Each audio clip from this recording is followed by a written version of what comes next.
भारत चीन के बीच एलएसी पर बड़ा समझौता हुआ है। देवसोंग इलाका और डेमचोक से पीछे हटेंगी दोनों देशों की सेनाएं।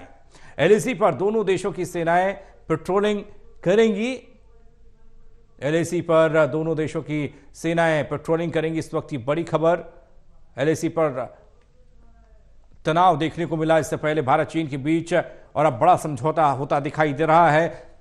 इलाका है देवसोंग का, जहां से सेनाएं दोनों देशों की पीछे हटेंगी। दोनों देशों की सेनाएं हालांकि पेट्रोलिंग करती रहेंगी। एलएसी पर दोनों देशों की सेनाओं का पेट्रोलिंग करने का कार्यक्रम चलता रहेगा, लेकिन दो इलाके, डेमचोक और देवसोंग का इलाका, जहां से दोनों देशों की सेनाएं पीछे हटेंगी।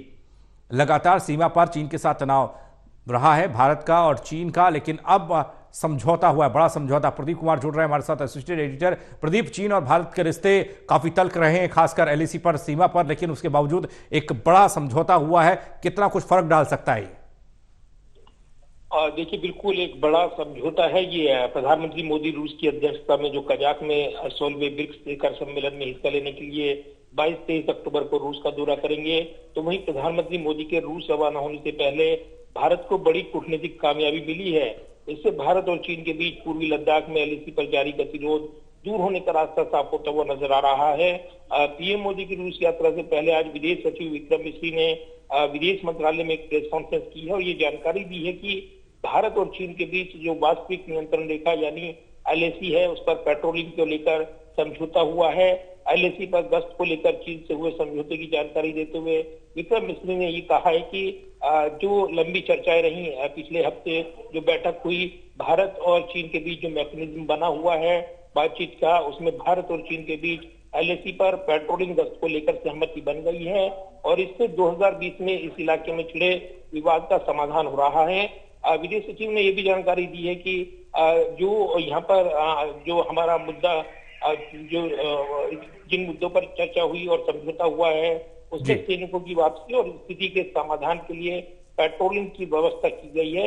ये उन्होंने बयान दिया है कि पिछले कई हफ्तों से हुई चर्चाओं के कारण भारत चीन सीमा क्षेत्र में जो वास्तविक नियंत्रण रेखा पर पेट्रोलिंग व्यवस्था है, उस पर सहमति और जो यहाँ पर मुद्दे बने थे उनका समाधान निकलने की दिशा में रास्ता होगा। ये सवाल पूछा गया कि क्या कजाक में जो प्रधानमंत्री नरेंद्र मोदी की मौजूदगी और जो रूस के जो राष्ट्रपति है शी जिनपिंग वो भी मौजूद रहेंगे, तो क्या उनके साथ मुलाकात होगी, द्विपक्षीय वार्ता होगी? इसको लेकर स्पष्ट नहीं किया है विदेश सचिव ने, लेकिन ये जरूर कहा है कि अभी वार्ताओं की रूपरेखा तैयार हो रही है और जैसे ही यहाँ पर ये जानकारी सामने आएगी उसको साझा किया जाएगा।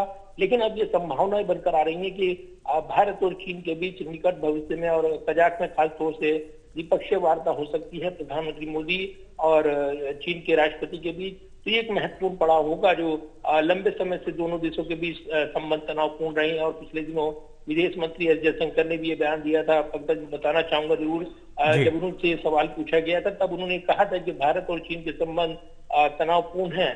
तब इसको लेकर सवाल उठ रहे थे कि आखिर ये तनाव कब तक बना रहेगा, लेकिन एक बड़ी प्रगति हुई है जब विदेश सचिव की ओर से बयान आया है और निकट भविष्य में दोनों देशों के बीच डिसएंगेजमेंट को लेकर भी सहमति बनेगी, जिसको लेकर बड़ा विवाद रहा है। तो ये काफी महत्वपूर्ण बयान माना जा रहा है। प्रदीप, बहुत बड़ा बदलाव है और अच्छी खबर भी दोनों देशों के लिए, लेकिन यहां तक पहुंचने के लिए, इस बड़े बदलाव के लिए किस तरह की रणनीति बनी और ये कैसे संभव हो पाया कि खासकर सीमा पर जहां पर अक्सर तनाव रहता था वहां स्थिति शांतिपूर्ण हो, वहां स्थिति सौहार्दपूर्ण हो? देखिए, जिस तरीके से वैश्विक परिदृश्य में हम देख रहे हैं, अलग अलग युद्ध के मैदान खुले हुए हैं, चाहे मिडिल ईस्ट की बात करें या फिर रूस यूक्रेन वार की बात करें, और भारत ने जिस तरीके से संतुलित कूटनीति के जरिए यहाँ पर न सिर्फ पश्चिमी देशों को सीधा स्पष्ट संकेत दिया कि वो स्वतंत्र विदेश नीति के जरिए अपने हितों के मद्देनजर फैसला लेगा, तो वहीं जो रूस और चीन की जो निकटता थी उसमें भी भारत ने अपने आप को पीछे नहीं रहने दिया, क्योंकि भारत के दीर्घकालीन रणनीतिक सामरिक रिश्ते रूस के साथ जुड़े हुए हैं। ऐसे में रूस यूक्रेन वार के बीच भी भारत ने अपना रुख जो साफ किया था उसमें अपने हितों को तवज्जो दी थी और तेल की खरीद वो जारी रखी गई थी। और इसको लेकर रूस के राष्ट्रपति ने पिछले दिनों जो बयान दिया उसमें भारत के रुख की सराहना की थी।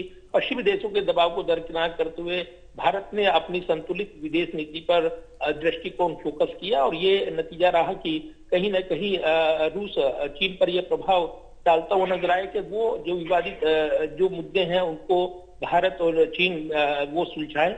और शायद यही वजह दिखाई दे रही है कि चीन पर यह दबाव पड़ा कि वो भारत के साथ अपने रिश्तों को सामान्य करे, और इसलिए ये दिखाई दे रहा है कि अब चीन भी पीछे हटा है और इसलिए उसने भारत के साथ जो एक मैकेनिज्म बना हुआ है सैन्य और राजनीतिक वार्ता का, कूटनीतिक वार्ताओं का जो मीटिंग होती है समय समय पर, उसमें उन्होंने अपनी जिद को छोड़ा है और जी इसलिए एक बेहतर रास्ता निकल कर आ रहा है कि जी पेट्रोलिंग यानी गश्त को लेकर सहमति बन गई है और भारत के लिए एक बड़ी कूटनीतिक जीत बताई जा रही है। चलिए, बहुत शुक्रिया प्रदीप आपका तमाम जानकारी के लिए।